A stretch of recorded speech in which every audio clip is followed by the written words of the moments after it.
एक बार सभी लोग प्रेम से सदगुरु की याद में जयकारा लगाएंगे। बोलिए सदगुरुदेव की, संत समाज की।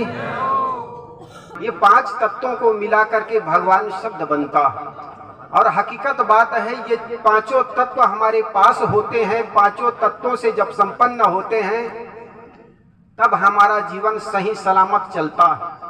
शरीर में पानी की कमी हो जाती, आदमी को पथरी हो जाता। डॉक्टर पथरी तो निकाल देता है लेकिन आपको ये बताता नहीं कि पानी ज्यादा पिया करो। आदमी झूठ पर ज्यादा विश्वास करता है, पानी की जगह चाय ले लिया है, कोको कोला ले लिया है। अब पानी तो पीता नहीं, कोको कोला और पानी पीता चला जाता है तो पथरी बढ़ जाती है। सुबह उठ करके सुबह सुंदर टहलना चाहिए, हवा लेनी चाहिए, लेकिन सुबह तो आदमी को फुर्सत नहीं, तो चले क्या। रजाई के अंदर घुसा हुआ है 7 बजे तक, तो सुबह की हवा तो रामदेव ले लेता है। इसी प्रकार भूमि में अपने शरीर को कम से कम जब पैदल चले तो भूमि से हमारा शरीर टच हो। देखो गांव का किसान होते हैं, दिन भर मेहनत करते हैं, शाम को आकर के सूखी रोटी और सब्जी खाकर के तृप्त हो जाते हुए बीमारी से कोसों दूर रहते हैं। गांव का जिसको सेठ साहूकार कहते हो, काजू किशमिश से वो जलपान करते हैं, लेकिन फिर भी वो कब्जियत का कारण हो जाता है। तो हमारे ऋषियों ने कहा हम जितने प्राकृतिक के निकट होंगे उतना ही हमारा जीवन स्वस्थ होगा, और हम जितने प्राकृतिक से दूर होंगे उतना ही हम बीमार पड़ेंगे। अमेरिका का बहुत बड़ा वैज्ञानिक था, उनका एक लड़की और एक लड़का था। करीब 6 या 7 वर्ष की उम्र में दोनों की मृत्यु हो गई। डॉक्टर बड़ा हताश और उदास हो गया और उन्होंने सोचा कि मृत्यु का कारण क्या है। जब भारत में आकर के गाड़ी से चल रहे थे तो सड़क के किनारे एक गधा गंदा पानी पी रहा था। उनके मन में हुआ मेरे बच्चे तो मिनरल वाटर पीते हैं, सुंदर फिल्टर किए हुए पानी, फिर भी वे डॉक्टरों ने कहा कि ये बीमारी के कारण मर गए, और ये गधा गंदा पानी पी रहा है, क्या इनको ये बीमारी नहीं लगती। फिर आगे बढ़ा तो देखा एक आम के वृक्ष में जो सड़ा हुआ आम था उसको बहुत से पक्षी खा रहे हैं।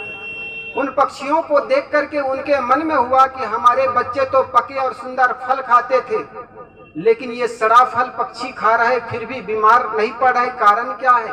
तो उन्होंने निष्कर्ष निकाला कि दुनिया में जितने भी मनुष्यों को छोड़ करके अन्य प्राणी है वे प्राकृतिक के निकट रहते हैं और हम प्राकृतिक से कोसों दूर होते चले जा रहे हैं। डॉक्टर कहते हैं कि समय निकाल करके कुछ क्षण धूप लेनी चाहिए, लेकिन धूप की जगह तो हमारी एसी रूम ले लिया है। अब जैसे थोड़ी ठंडी लगती है हम एसी में चले जाते हैं, हीटर पकड़ लेते हैं। बाहर गर्मी लगती है एसी रूम में घुस जाते हैं। प्राकृतिक से हम जितने दूर होते चले गए उतने ही हमारे जीवन में बीमारी आती चली गई, और हम कोसते रहे कि क्या क्या बताएं। आजकल समय ऐसा हो गया है, समय से कोसने पर काम नहीं चलेगा, अपने जीवन को प्राकृतिक के निकट ले जाना होगा। तो भगवान जो शब्द है इससे प्राकृतिक के 5 तत्वों को लेकर के भगवान शब्द बना है। तो भगवान के निकट जितने होंगे, प्राकृतिक के निकट जितने हम होंगे उतना ही स्वस्थ होंगे। इसके लिए जरूरी है कि सुबह उठ करके कम से कम सबसे पहले आदमी पानी पिए।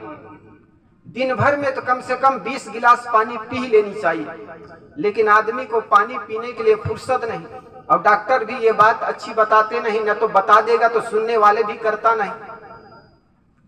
डॉक्टर को एक तो फुर्सत नहीं और आदमी को भी करने के लिए उनके पास भी समय नहीं, और यही कारण है कि जाकर के डॉक्टर के पास भले पैसा दे करके वो पथरी निकाल लेता है, लेकिन पानी पीने के लिए उनके पास टाइम नहीं है, और पानी की जगह वो चाय ले लिया है।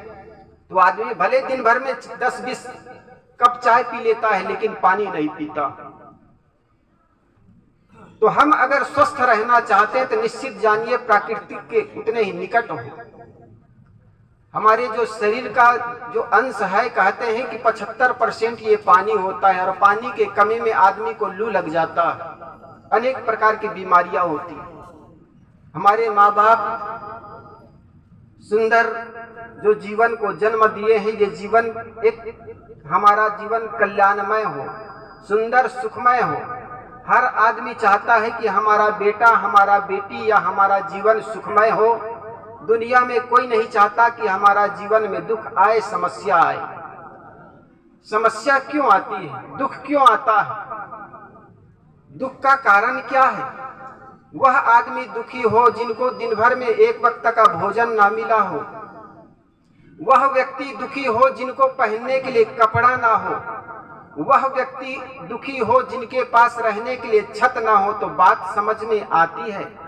लेकिन वह आदमी क्यों दुखी है जो कि खाने के लिए 56 भोग घर में रखा हुआ है, दर्जनों कपड़े हमारे पेटियों में पड़े हुए हैं, और एक बिल्डिंग नहीं बल्कि शहर के अनेक बड़े बड़े बिल्डिंगों में, शहरों में बड़े बड़े मकान बने हुए हैं।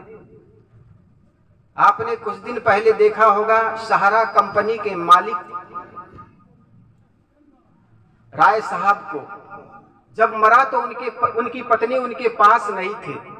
उनके बच्चे की जब शादी की थी, 2 बच्चे थे उनके, दोनों बच्चों की जब वो शादी किए थे तो 500 करोड़ की खर्चा करके बड़े बड़े फिल्मी हीरोओं को लाए थे, नेताओं को लाए थे, और अपनी बच्चों की शादी की थी। जरा सोचो, वो सहाय जी ने क्या अपने बच्चों के बारे में कितनी कल्पनाएं की रही होगी। लेकिन जब उनका शरीर छूटा तो उनके दोनों बच्चे विलायत में थे, उनको कंधे देने के लिए भी उनके बच्चे आ नहीं पाए, उनकी पत्नी भी बाहर थी। इसलिए हम अपने बच्चों को, ताकि हम आज ही के दिन के लिए बच्चे पैदा करते हैं जी, जब हमारा शरीर बीमार पड़ जाए, किसी प्रकार हमारे जीवन में समस्या आए, बीमारी आए, तो हमारे पास हो। हर माँ बाप ये चाहते हैं बुढ़ापा जब आ जाए तो हमारे बच्चे हमारे पास हो, और वही बच्चे जब दूर हो जाते हैं तो माँ बाप के आंखों में आंसू आते हैं। इसलिए जरूरी है, सत्संग एक ऐसी जगह है जहाँ पर सत्संग हो, सत्य की चर्चा होती है, जहाँ संस्कार की बातें होती है। आज हर माँ बाप शिक्षा के महत्ता को समझा है और अपने बच्चों को MBBS दुनिया भर के सारे शिक्षा दे करके डॉक्टर मास्टर बनाना चाहते हैं। बच्चे डॉक्टर मास्टर बन करके तो पैसे कमाने की मशीन बन जाते हैं, लेकिन संस्कार कहाँ से लाओगे? बच्चे के लिए तुम कार खरीद कर तुम दे दोगे, और कार थोड़े दिन के लिए उनकी प्रसन्नता का कारण हो जाएगा, लेकिन बच्चे के जीवन में अगर संस्कार नहीं आएगा तो कार भी कोई काम के नहीं होगा। इसलिए सबसे पहली बात है जीवन में संस्कार, और ये संस्कार संतों के पास मिलता है। सत की चर्चा चलती रहती पर रमण असत में होता है, ऐ पथिक कहाँ सत्संग हुआ जो असत से प्रीति हटा न सके। सत की चर्चा बहुत करते हैं, भगवान भगवती की चर्चा, ब्रह्म की चर्चा आदमी बहुत करते हैं, लेकिन हमारे जीवन में जो सद्गुण सदाचार का आचरण होनी चाहिए हो नहीं पाता है। हर व्यक्ति जानता है कि ये संसार नश्वर है, शरीर छोड़ करके चाहे जितने धनवान हो, चाहे जितने बलवान हो, लेकिन एक दिन दुनिया को छोड़ करके जाना होता है। इतनी बात तो सब जानते हैं। 2 लड़के थे और दोनों लड़के के पिताजी गुजर गए थे, मर गए थे, शरीर छोड़ चुके थे। दोनों गांव के बाहर एक पुल के पास बैठे हुए थे। एक लड़का ने अपनी माँ की बड़ाई करते हुए कहा, जी जानते हो मेरी माँ जब मरी तब कितने रुपए छोड़ करके मरे? दूसरा ने कहा, मित्र तुम्हारे माँ पिता जब मरे, दोनों के पिताजी मर गए थे, उन्होंने कहा मेरे पिताजी जब मरे तब करीब करीब 5000 रुपए छोड़ करके मरे। वो गरीब जमाने का समय था।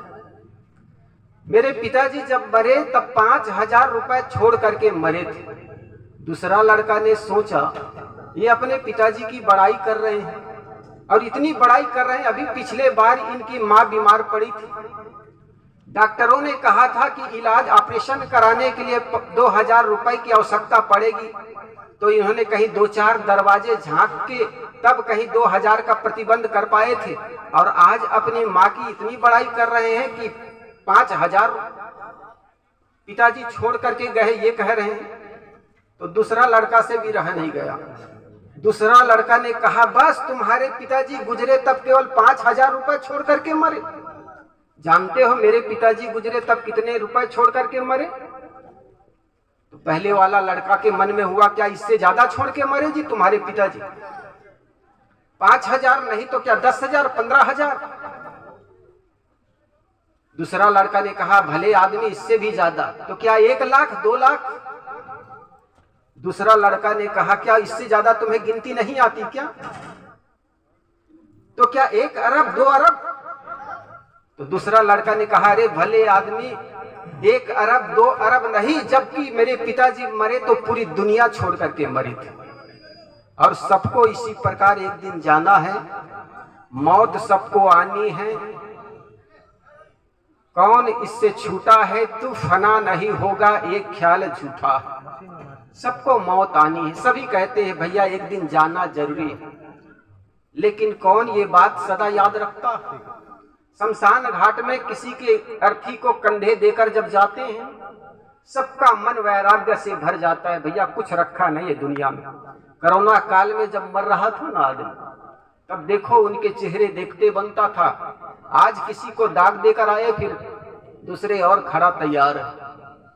सबको ऐसा लगता था बस मर जाना है। दरवाजे लगाकर सब बंद, सारे देवी देवताओं के दरवाजे पर बंद, ताले लगे हुए थे। केवल खुला था तो एक दरवाजा, वो भी हॉस्पिटल का। और इसीलिए हमारे कबीर पंथ संत महात्मा कहते हैं कि दरवाजे दुनिया में अगर कुछ बनाना चाहते हो, विद्यालय बनाओ, हॉस्पिटल बनाओ, इससे लोक कल्याण होगा। दुनिया के जितने भी मंदिर था, वो सारे मंदिर, सारे भगवान को भी बंद कर दिए गए थे। डॉक्टर के दरवाजे, हॉस्पिटल खुले थे। कोरोना के पहले ऐसा लगता था कि जिनके पास पैसा है उनके पास सब कुछ है, लेकिन कोरोना के बाद पता चला जिस व्यक्ति का स्वास्थ्य अच्छा है उनके पास सब कुछ है। बोलिए सद्गुरुदेव की जय।